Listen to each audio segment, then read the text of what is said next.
Terus sampai ke kantor polisi? Ya di masa lagi Pak, sampai di masa lagi ya ibaratnya sampai ada rasa sakit Pak, ibaratnya bapak yang tahanan aja dilepasin pada suruh mulin ya. Oh, tahanan Tahanannya dikeluarin, dilepasin Pak. tahanan dikeluarin dari Ya tahanan suruh mukul kamu. terus ya suruh dibancak teman saya itu Pak. Gila bajingan tahanan kalau kayak gini ya. Habis dibancak dikasih balsem mata tuh Pak, kasih balsem ini kasih balsem sampai di rambut tuh Pak. Ya pulang-pulang ya ngerasa kayak masa maling lah. Kamu harus laporin ini ke Propam. Pak, bisa nggak nih laporin ke Propam, Pak? Bisa, Pak. Dan menurut saya nih orang-orang yang melakukan ini harus ditindak tegas. Ya, ini Propam harus berani bertindak sama anggotanya juga. Kalau nggak, polisi-polisi kan Propam kan? Iya. Kalau nggak usah ada Propam dong, bener nggak? Mata kamu dibalsam, terus siapain lagi? Balsem Pak, ya di balsem, di tangan tuh di apa? Di kursi tuh Pak, tuh. Gimana? Jadi tangan Di kursi suruh di pakai kadang sepatu. oke. Iya. Terus? Ya, habis itu dimasukin penjara tuh si gembok tuh dipukul kepala Pak, dipukulin. Suruh ngaku. Dan kamu nggak ngaku sama sekali? Enggak, Pak. Oke, terus sampai tadi kata sempat ditembak gimana? Itu mau pulangnya Pak. Mau pulang gimana? Mau pulangnya pas sorenya Pak. Oh, kamu dibebasin ceritanya? Iya. Mau pulang tuh disuruh lari.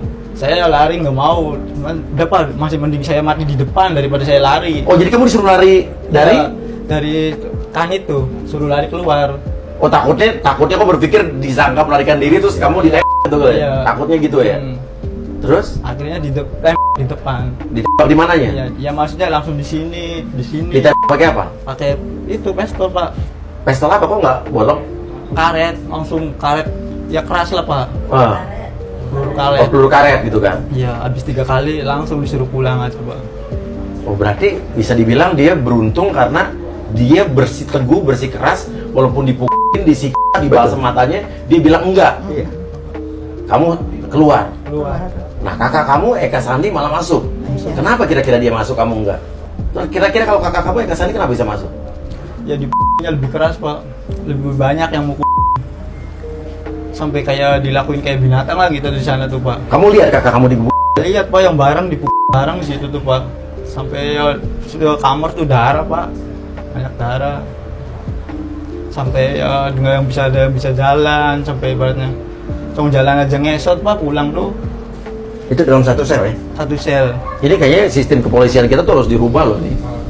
Ini Kapolri berikutnya harus benar-benar, dan Komisi 3 DPR harus benar-benar bersuara soal ini nih. Komnas HAM juga harus ngomong nih. Ini alasannya. Baik, terima kasih. Inilah yang perlu kami jelaskan supaya tidak simpang siur nanti pemerintah di media.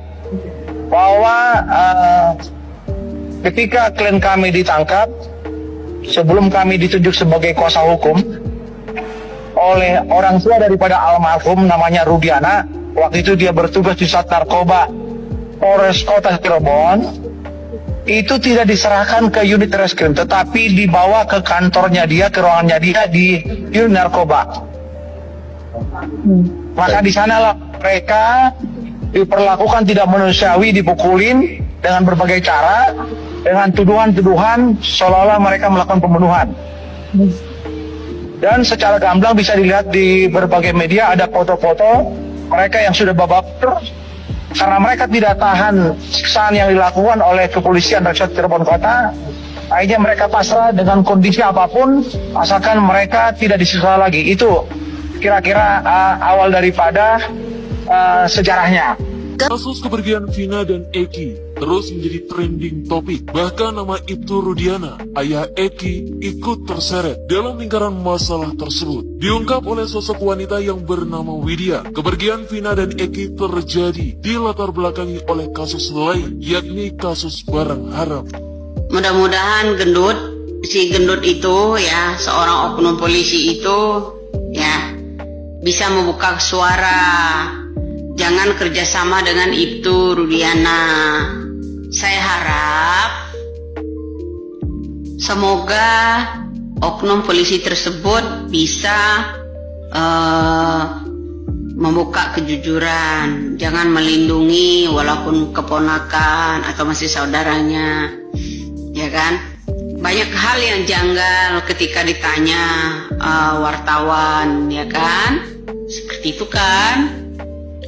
Kasus ini makin mencuat. Tapi kok Kapolri juga nggak unjuk taring tentang penanganan ini yang serius. Dan perintah Bapak Jokowi untuk Kapolri juga nggak kenceng, ya kan? Ada apa sebenarnya, gitu, ya? Termasuk Presiden kita jadi kendor. Pengacara yang kemarin bener-bener katanya mau lapor, jangan menghalangi itu, tapi kok sekarang kendor. Tadinya garang, kok sekarang kendor, gitu. Ada apa ini semua?